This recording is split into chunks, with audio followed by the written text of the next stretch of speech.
70 9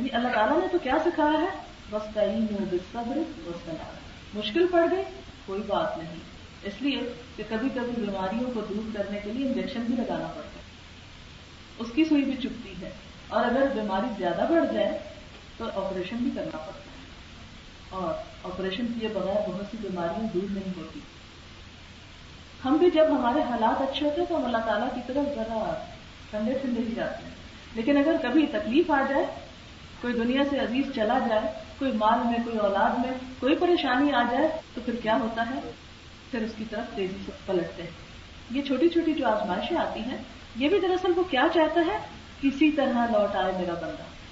جیسے کہ ایک روایت میں بھی آتا ہے کہ کچھ آ جاتے ہیں اور کچھ لائے جاتے ہیں، کچھ خود چلے آتے ہیں شوق میں اور کچھ کو پکڑ کے لانا پڑتا ہے. تو یہ جو تکلیفیں چھوٹی موٹی آتی ہیں، یہ بھی اللہ تعالیٰ ایسے پکڑ کے لے آتے ہیں. اب تو آ جاؤ، اب تو مانگو گے نا، اب تو جھکو گے، جس میں تمہارا اپنا ہی فائدہ ہے. لہٰذا وہ ہمیں کیا سکھاتا؟ صبر کے ساتھ اور نماز کے ساتھ اس کے آگے جھکو، اس سے مدد مانگو، اور بغیر اس سے کہ کوئی مشکل آئے. وہ ہم سے 5 نمازوں میں کیا منگواتا ہے؟ صرف تجھ سے ہم مانگ، صرف تیری مدد چاہیے ہم کو. اور کیوں نہ صرف اسی کی چاہیے؟ اس لیے کہ وہی تو سب کچھ دینے کا قادر ہے. سب کون ہے؟ انتم الفقراء، سب فقیر، کوئی بادشاہ ہو یا فقیر ہو، کوئی محل میں رہتا ہو یا جھونپڑی میں رہتا ہو، کہیں بھی کوئی ہو، ہر کوئی محتاج. قصہ پڑھا تھا کہیں، مجھے اچھا لگا، آپ بھی سن لیجیے، شاید آپ کو پہلے ہی معلوم ہو. ایک شخص تھا، اسے کچھ ضرورت تھی، تو کسی خلیفہ یا بادشاہ کے پیچھے اس کو تلاش کر رہا تھا. لوگوں نے بتایا کہ وہ اس وقت طواف کر رہا ہے، تو وہیں پہنچ جاؤ، وہاں مل جائے گا تمہیں.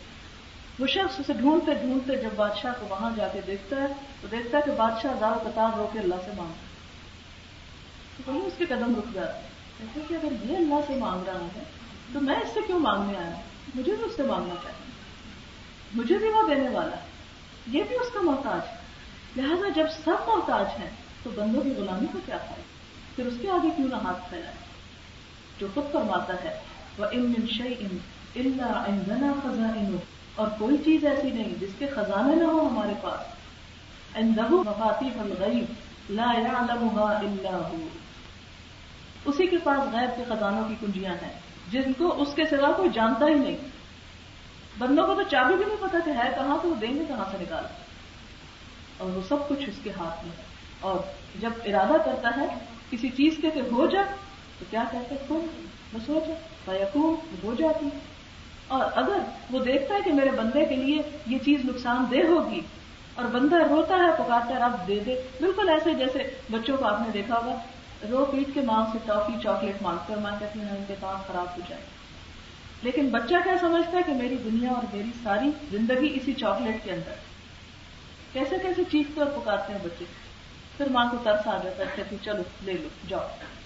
اسی طرح بہت سی چیزیں ہمیں چاکلیٹ سے بھی زیادہ عزیز ہوتی ہیں زندگی میں، اور ہم چاہتے ہیں ہمیں بس کسی طرح مل جائے، یہ تو ضرور ہی مل جائے. لیکن اللہ تعالیٰ سمجھتے ہیں کہ اگر دے دی بندے کو تو اس سے یہ نقصان اٹھائے، اس کی آخرت بگڑ جائے گی، یہ وہاں نہ خسارہ پا جائے.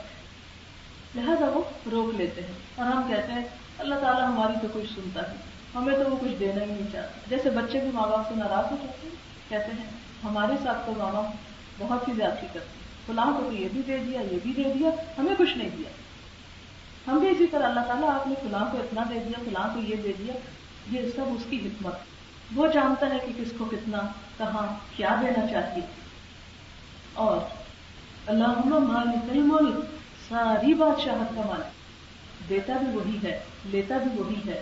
تؤتی الملک من تشاء وتنزع الملک ممن تشاء وتعز من تشاء وتذل من تشاء بیدک الخیر انک علی کل شیء قدیر. تو وہ رب جس کے ہم بندے، جو سب سے بڑا بادشاہ ہے. پھر کیا اللہ تعالیٰ فرماتے ہیں کہ نماز قائم کرتے ہیں، اور پھر ساتھ ہی فرما دی ومن تزکا، جس نے اپنے آپ کو پاک کیا، فانما یتزکا لنفسہ، اپنی ہی خاطر کیا. اللہ تعالیٰ کو کوئی فائدہ نہیں نمازوں کا، نہ سجدوں کا، نہ پاکیزگی کا، نہ ہاتھ منہ دھونے کا، اور نہ روح کو پاک صاف کرنے کا. جو یہ کام کرے گا، جو یہ کوشش اور محنت کرے گا، خود اپنی ذات کو فائدہ پہنچائے گا. اور پھر آپ دیکھیں کہ دنیا میں جتنی بھی چیزیں ہیں نا، سب گندی ہو جاتی. آپ ہر روز گھر کی صفائی کرتے ہیں، 2 دن نہ کریں کیا ہوتا ہے؟ ایسے ویرانی سی نظر آنے لگتی. بیٹھے ہو آپ کہیں بھی آپ کی نظر پڑ جائے تو آج اس کونے کی ڈسٹنگ نہیں ہوئی، کیسی وحشت ہونے لگتی، اپنے آپ سے گھن آنے لگتی کہ کیا ہوا، یہ کیوں رہ گیا مجھ سے. اسی طرح جیسے مادی چیزوں پہ ڈسٹ پڑتی ہے، روح پہ بھی پڑتی، دل پہ بھی پڑتی، ان سب کو بھی پاک صاف کرنے کی ضرورت ہوتی. پھر آپ دیکھیں کہ جو عام معمولی ڈسٹ ہوتی ہے نا روزمرہ کی، وہ تو چھوٹی موٹی جھاڑ پھوٹ سے صاف ہو جاتی ہے. کچھ داغ ایسے ہوتے ہیں جو پانی سے دھل کے صاف ہو جاتے ہیں، کچھ کو صابن لگانا پڑتا ہے، کچھ صابن سے بھی نہیں جاتے، ان کو کیمیکل لگانے پڑتے ہیں. اور اسی طرح ہم جب غلط کام کرتے ہیں تو ہمارے منہ پر بھی ہمارے دل پر بھی داغ پڑتے چلے جاتے ہیں. کچھ گرد کی طرح ہوتے ہیں، پھر وہ ہم نماز پڑھتے ہیں فوراً بھول جاتے ہیں. کچھ ایسے ہوتے ہیں کہ دل کو پانی چاہیے، پھر ہمیں آنسو بہانے پڑتے ہیں، پھر وہ جاتے ہیں. کچھ ایسے ہیں کہ کیمیکل چاہیے، اور کچھ ایسے ہیں کہ جن کو اور بھی زیادہ سخت ہاتھ چاہیے دھونے کے. لہٰذا انسان کو پھر کچھ صدقہ خیرات، کچھ مزید توبہ استغفار، کچھ روزہ، کچھ نماز، کچھ اور کام بھی کرنے پڑتے ہیں. پھر بعض چیزیں ایسی ہوتی ہیں صاف جو آپ خود ہی گھر بیٹھے کر لیتے ہیں، اور کچھ ایسی ہوتی ہیں کہ دوسروں کے پاس لے جانی پڑتی ہیں. کچھ کام ایسے ہوتے ہیں جو ہم تنہائی میں کر لیتے ہیں، اکیلے میں نماز پڑھ سکتے ہیں، لیکن پھر کبھی کبھی کچھ بیماریاں ایسی ہوتی ہیں کہ ہاسپٹل میں بھی ایڈمٹ ہونا پڑتا ہے. لہٰذا کچھ چیزیں ایسی ہیں جو آپ اکیلے بھی کر لیں گے، کچھ کاموں کے لیے آپ کو دوسروں کی مدد بھی چاہیے. جب انسان جسمانی بیمار ہوتا ہے تو ڈاکٹر کے پاس جاتا ہے، جب روحانی بیماریاں آ جاتی ہیں تو پھر نیک لوگوں کی صحبت چاہیے، اللہ والوں کے پاس بیٹھنے کی ضرورت ہوتی ہے، ان کی مجلس اختیار کرنے کی ضرورت ہوتی ہے، پھر مل جل کے اللہ کا ذکر کرنے کی ضرورت ہوتی ہے، پھر اس کی کتاب کو پڑھنے سمجھنے کی ضرورت ہوتی ہے. اور اللہ تعالیٰ کے کچھ فرشتے ایسے ہیں کہ گلیوں بازاروں میں گھومتے پھرتے ہیں اور ایسے لوگوں کی تلاش میں رہتے ہیں جو اللہ تعالیٰ کا ذکر کر رہے ہیں. پھر جب وہ دیکھتے ہیں کسی مجلس کو کہ لوگ کر رہے ہیں اکٹھے بیٹھ کے اس کو یاد دینی، ایک دوسرے کی مدد کر رہے ہیں، پھر وہ سب کو بلانے لگتے ہیں، پھر سارے جمع ہو جاتے ہیں، آسمان تک پھیل جاتے ہیں، حتیٰ کہ آسمان کے فرشتے امڑ کر انہیں دیکھنے لگتے ہیں کہ یہ ہو کیا رہا ہے، کہاں یہ سب جمع ہو گئے. تو پتہ چلتا ہے کہ وہ اللہ کو یاد کر رہے تھے، اس کا دین سیکھ سکھا رہے تھے. اور پھر جب وہ سب مجلس ختم ہوتی ہے، فرشتے اللہ تعالیٰ کے پاس وہ عمل لے کے پہنچتے ہیں. اللہ تعالیٰ پوچھتے ہیں میرے بندے کیا کر رہے ہیں، حالانکہ وہ خود خوب جانتے ہیں، فرشتے سے بتاتے ہیں. اور پھر اللہ تعالیٰ کہتے ہیں تم گواہ رہنا، میں نے ان کو معاف کر دیا، میں نے انہیں بخش دیا، میں نے انہیں دھو ڈالا، میں نے ان کو صاف کر دیا. اتنے میں ایک فرشتہ عرض کرتا ہے یا رب وہاں ایک ایسا شخص بھی تھا جو اس نیت سے نہیں آیا تھا، بس ایسے ہی آ گیا تھا دیکھنے کے لیے کہ کیا ہو رہا ہے. اللہ تعالیٰ فرماتے ہیں وہ ایسی مجلس ہے جس میں اس طرح آ جانے والا بھی بد نصیب نہیں ہوتی، میں نے اس کو بھی بخش دیا. وہ بھی ساتھ ہی شامل ہے کہ جن کے ساتھ بیٹھ جانے والا، جن کے پاس سے گزرنے والا بھی خوشبو کے جھونکے سے محروم نہیں رہتا.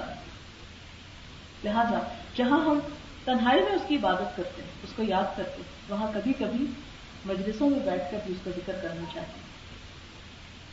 جیسے ایک صحابی نے کسی دوسرے سے کہا وہ ایک لمحے کے لیے ایمان لے آئے، تو وہ کچھ خفا ہو گئے کہ میں تو بے ایمان نظر آتا ہوں کہ کیسے آؤ ایمان لے آئے. تو وہ حضور صلی اللہ علیہ وسلم کے پاس شکایت لے کے پہنچ گئی کہ یہ بڑی عجیب بات کیا ہے. تو آپ مسکرا دیا، آپ نے فرمایا ہاں یہ چاہتا ہے کہ آؤ مل بیٹھ کے اللہ کی باتیں کریں. اس لیے کہ جس کی آپ بات نہیں کرتے، جس کو آپ یاد نہیں کرتے، وہ آہستہ آہستہ ذہن سے نکلنے لگتا ہے. آپ دیکھیں کہ جن لوگوں سے آپ روز ملتے ہیں ان سے محبت بڑھنے لگتی ہے، اور آپ کو اپنی اولاد سے کتنی محبت ہوتی ہے، لیکن جب امریکہ پڑھنے چلی جاتی ہے تو کچھ عرصے کے بعد ذہن سے محب ہونے لگتی ہے. اور وہ جو قریب ہوتے ہیں وہ روزمرہ کے تعلق کی وجہ سے زیادہ پیارے رہتے ہیں. تو یہ ایک قدرتی بات ہے، یہ نہیں کہ ان کی محبت کم ہوتی، لیکن فرق پڑ جاتا ہے. آپ دیکھیں کہ آپ کے بہت سے بہن بھائی ہوں گے جو دوسرے شہروں ملکوں میں رہتے ہوں گے، لیکن وہ ہمسائے جو آپ کے نیکسٹ ڈور رہتے ہیں، وہ کلیگ جن سے آپ روز ملتے ہیں، ان کے خوشی غم میں آپ زیادہ شریک ہوتے ہیں بنسبت ان کی خوشی غم میں. تو یہ قدرتی طور پر فرق ہو جاتا ہے. بہت زبردست آیات ہے یہ سورۃ فاطر کی. آپ کسی وقت گھر میں بھی ان کو قرآن پاک کو کھول کے ضرور دیکھیے اور خود بھی غور کیجیے، کیونکہ اللہ تعالیٰ نے آپ سب کو بہت اچھی سمجھ عطا فرمائی ہے. فرمایا وَمَا يَسْتَوِي الْأَعْمَى وَالْبَصِيرُ، اندھا اور دیکھنے والا برابر نہیں ہوتے، دونوں میں بہت بڑا فرق ہے. کیا فرق ہوتا ہے آپ سب جانتے ہیں، لیکن یہاں اندھے سے مراد کون ہے؟ وہ جسے اپنے رب کی معرفت ہے، جو اس کے دین سے اندھا ہے، جو اس کی ہدایت سے اندھا ہے، جو اس کے پیغام سے اندھا ہے. اور دیکھنے والا تو سب ہے، لیکن جس نے اس کو دیکھا. یہ نہیں کہ اس کو کوئی اس طرح دیکھ سکتا ہے کہ سورۃ الانعام میں آتا نا کہ لا تدرکہ الابصار، نگاہیں اس کو نہیں پا سکتی، کوئی اس کو یوں نہیں دیکھ سکتا سامنے. لیکن وہ جیسے انسان کا ایک درجہ ہے نا کہ اللہ کی عبادت ایسے کرو جیسے تم اس کو دیکھ رہے ہو. تو ظاہر ہے ویسے تو کوئی نہیں دیکھ سکتا، لیکن اس دیکھنے کا کچھ معنی ہے. وہ کیا کہ تم اس کو محسوس کرو، اور وہ جب ہی محسوس ہوتا ہے جب دل کے اندر. اگر وہ یہاں نہ ہو تو کہیں بھی محسوس نہیں ہوتا ہے، کیونکہ جو دل کی کیفیت ہوتی وہی باہر کی ہوتی. اگر آپ اداس ہو تو لگتا ہے سارا شہر اداس ہے، لیکن اگر آپ کے اندر وہ روشنی ہے، اگر آپ کے اندر وہ حرارت ہے، تو آپ کو ہر جگہ، ہر چیز میں، پھولوں میں بھی اور پتوں میں، ہواؤں میں اور موسموں میں، سورج میں اور روشنی میں، ہر جگہ وہی نظر آئے. کوئی موقع پھر ایسا نہیں ہوگا کہ اس کی یاد نہ آئے. پھر وَلَا الظُّلُمَاتُ وَلَا النُّورُ، اندھیرے اور روشنی بھی برابر نہیں. یہ اندھیرے کیا چیز ہے؟ اندھیرا اس کی معرفت سے، اندھیرا اس سے جس نے ہمیں پیدا کیا. آپ دیکھیں کہ چھوٹی سی مثال میں کہ اگر کوئی شخص اپنی ماں کو نہ پہچانتا ہو تو اس کے بارے میں آپ کیا کہیں گے؟ ایسا بد نصیب ہے کہ ماں کو نہیں پہچانتی. بعض بچے ایسے تھے نا چھوٹے بچپن میں ان کی ماں فوت ہو جاتی، تو جب بڑے ہو جاتے ہیں تو ساری عمر رشتے دار ترس کھاتے رہتے ہیں اس کو دیکھ دیکھ کر، ہائے بیچارہ اس نے تو ماں کی شکل ہی نہیں دیکھی. لیکن ان پہ کوئی ترس نہیں کھاتا جو اپنے رب کو نہیں پہچانتا. ان پہ ہمیں کبھی بھی نہیں خیال آیا کہ ہائے بیچارے کہ انہیں اپنے رب کا ہی نہیں پتا، اپنے پیدا کرنے والے اور اپنے پالنے والے اور جس کا یہ کھاتے ہیں اور جس کے دیے ہوئے پہ یہ جی رہے ہیں اسی کو نہیں پہچانتے. تو ان کے لیے بھی ہمدردی ہونی چاہیے، ان کے لیے بھی دل میں محبت ہونی چاہیے، اور ان کو بھی اس طرف لانے کی کوشش کرنی چاہیے. اور روشنی سے مراد کیا ہے؟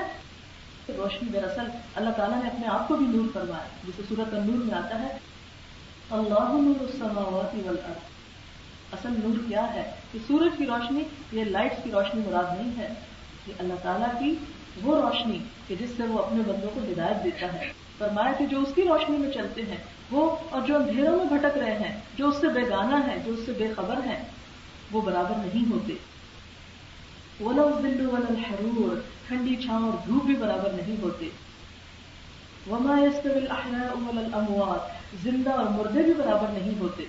حالانکہ دیکھنے میں کیا انسان ہے، وہی ناک، آنکھیں، کان، دل، دماغ اس کے اندر موجود ہوتا ہے جب انسان کی نئی نئی روح نکلتی ہے، لیکن بہت بڑا ڈفرنس ہوتا ہے. لوگ اس کے سر پہ چیخ پکار کریں وہ کوئی جواب نہیں دے سکتا، وہ دیکھ نہیں سکتا، وہ سن نہیں سکتا کہ مقابلہ کیوں کیا جا رہا ہے. کون ہے زندہ؟ وہ جن کے دل زندہ ہے. اور مردہ کون؟ جن کے دل مر چکے. لیکن دل کے ختم ہونے سے تو موت آتی ہے، جو دل نہیں کام کرتا. تو یہ دل کون سا دل؟ جس میں اللہ کی محبت ہو، اللہ کا احساس ہو، اللہ تعالیٰ کی پہچان ہو. وہ آئینہ جس میں اس کا عکس نظر آتا ہو. اور وہ جس کا دل پتھر ہو چکا ہو، سیاہ ہو چکا ہو. یہ دونوں ایک جیسے کیسے ہو سکتے ہیں؟ وہ دل کی تو کیفیت ہی مختلف ہے. وہ جس دل میں خدا ہے اور وہ دل جس میں وہ رب نہیں ہے، بہت بڑا فرق. ایک آباد اور ایک ویرانہ ہے. اور پھر فرمایا ان اللہ یسمع من یشاء، جسے اللہ چاہتا ہے سنواتا ہے. اور وہ کس کو چاہتا ہے؟ جو سننا چاہتا ہے. اور جو سننا نہیں چاہتا وہ زبردستی اس کو نہیں سنواتا. وما انت بمسمع من فی القبور، اور جو قبروں میں دفن ہے آپ ان کو سنوا نہیں سکتے. یہ کس کو تشبیہ دی گئی؟ مردوں سے. وہ لوگ جو اپنی ذات کے خول میں، اپنی خواہشات کے خول میں، شیطان کے فریب میں اور غفلتوں کے سایوں میں مدفون ہیں، دبے ہوئے ہیں، ان کو کوئی نہیں سنوا سکتا جب تک کہ وہ ان کو ایک ایک کر کے اتارے نہ. اور اگر وہ خود اتارنے کے قابل نہیں، بہت اندر چلے گئے تو مدد کیجیے ان کی، اور ان کے ایک ایک پردے کو ہٹائیے ان سے، اور ان کو وہ چیز دکھائیے جو آپ نے خود دیکھی. اور اگر آپ نے نہیں دیکھی تو جائیے ان لوگوں کے پاس جو آپ کو دکھا سکے. اور پھر فرمایا اے حبیب محمد صلی اللہ علیہ وسلم، آپ تو خبردار کرنے والے ہیں، ہم نے آپ کو حق کے ساتھ خوشخبری دینے والا اور ڈرانے والا بنا کر بھیجا. یہ ہے اصل میں دین کا اعتدال کا نقطہ نظر، کہ ایک طرف خوشخبری ہے تو دوسری طرف وارننگ بھی ہے. اور ایمان قائم ہی امید اور خوف کے درمیان ہے. اور پھر آپ صلی اللہ علیہ وسلم کو تسلی دی کہ اگر یہ لوگ نہیں آپ کی بات مانتے تو آپ اس میں پریشان نہ. پہلے بھی بہت سے لوگوں کے پاس رسول آئے، طرح طرح کے دلائل لائے، کتابیں لائے، صحیفے لائے، لیکن انہوں نے مان کر نہ دیا. تو کیا ہوا اگر یہ لوگ نہیں مانتے؟ اس سے اللہ تعالیٰ نے ایک تبلیغ کرنے والے انسان کو مایوسی سے بچایا. کہ آپ کسی کو اچھی خیر کی بات بتائیں اور پھر اس کا معاملہ رب پہ چھوڑ دیں. اور پھر فرمایا ثم اخذت الذین کفروا فکیف کان نکیر. تو دیکھو دنیا کے واقعات سے سبق لو کہ میں نے ان لوگوں کو پھر پکڑ لیا, انہیں باقی نہ چھوڑا کہ جنہوں نے رب سے منہ موڑا. دیکھو میری پکڑ کیسی سخت تھی. لہذا اس سے پہلے کہ اللہ تعالیٰ ہمیں اس میں پکڑ لے, اس سے پہلے کہ وہ ہم سے اپنا حق زبردستی مانگ لے, ہمارے لیے موقع ہے, وقت ہے, زندگی ہے, چانس ہے کہ ہم اپنے شوق سے اس کی طرف پلٹ آئیں. اور اسی کے ساتھ ہی میں اپنی بات کا اختتام بھی کرنا چاہوں گی. دعا کر لیتے ہیں. سبحان اللہ والحمد للہ ولا الہ الا اللہ واللہ اکبر ولا حول ولا قوة الا باللہ العلی العظیم. اللهم صل على محمد وعلى آل محمد كما صليت على إبراهيم وعلى آل إبراهيم إنك حميد مجيد. اللهم بارك على محمد وعلى آل محمد كما باركت على إبراهيم وعلى آل إبراهيم إنك حميد مجيد. ربنا آتنا في الدنيا حسنة وفي الآخرة حسنة وقنا عذاب النار. ربنا لا تزغ قلوبنا بعد إذ هديتنا وهب لنا من لدنك رحمة إنك أنت الوهاب. اللهم لا مانع لما أعطيت ولا معطي لما منعت ولا ينفع ذا الجد منك الجد. يا حي يا قيوم برحمتك نستغيث. اللهم إنا نسألك من الخير كله عاجله وآجله ما علمنا منه وما لم نعلم. اللهم إنا نعوذ بك من شر كله عاجله وآجله ما علمنا منه وما لم نعلم. لا إله إلا الله أنت الحليم الكريم. سبحان الله رب العرش العظيم والحمد لله رب العالمين. رب نسألك موجبات رحمتك وعزائم مغفرتك والغنيمة من كل بر والسلامة من كل إثم. لا تدع لنا ذنبا إلا غفرته ولا هما إلا فرجته ولا حاجة هي لك رضا إلا قضيتها يا أرحم الراحمين. یا رب العالمین یا ارحم الراحمین. ہم سب تیری رحمت کی فریاد کرتے ہیں. یا اللہ تو ہمارے سینوں کو اپنے دین کے لیے کھول دے, ہمارے دلوں میں اپنی محبت پیدا کر دے, ہمیں وہ انسان بنا دے جو تو ہم سے چاہتا ہے. یا رب العالمین تو ہماری تمام مشکلات کو ہمارے لیے آسان کر دے. یا اللہ ہمارے نفس کے اندر جو ہمیں مشکلات پیش آتی ہیں انہیں آسان کر دے. یا رب العالمین تو ہمیں اپنی اطاعت کی توفیق دے. یا اللہ ہماری اولاد کو ہمارے آنکھوں کی ٹھنڈک بنا دے, ہمیں دین و دنیا کی کامیابی عطا فرما. یا اللہ تو ہمارے والدین پر اپنی رحمت فرما. یا اللہ تو ہمارے تمام عزیز و رشتہ داروں کی مشکلات آسان کر دے. یا اللہ اس محفل میں جن لوگوں نے شرکت کیا ان کا آنا قبول فرما. یا اللہ جنہوں نے اس کا اہتمام کیا ان کے لیے اس کو صدقہ جاریہ بنا. یا اللہ جو کچھ ہم نے سیکھا ہے اس کو قبول فرما, ہمیں عمل کی توفیق دے. اگر ہم سے کوئی بات غلط ہو گئی ہو تو ہمارے علم کی اصلاح کر دے, ہمیں سیدھا راستہ دکھا, اپنی محبت عطا کر دے. اپنی محبت ہمیں ہر چیز سے زیادہ عزیز کر دے. یا اللہ تو ہمیں اپنے قرب نصیب فرما. یا اللہ تو پاکستان میں ایک روشن پاکستان بنا. یا اللہ ترقی یافتہ پاکستان بنا. یا رب العالمین اس دنیا کے لیے بہترین مثال بنا دے. یا اللہ یہاں سے ہر طرح کی غربت, بیماری, افلاس دور فرما. ربنا تقبل منا انك انت السميع العليم وتب علينا انك انت التواب الرحيم. وصلى الله تعالى على خير خلقه محمد وعلى آله وأصحابه وأهل بيته أجمعين برحمتك يا أرحم الراحمين. إلهي آمين. سبحانك اللهم وبحمدك نشهد أن لا إله إلا أنت نستغفرك ونتوب إليك. والسلام عليكم ورحمة الله وبركاته.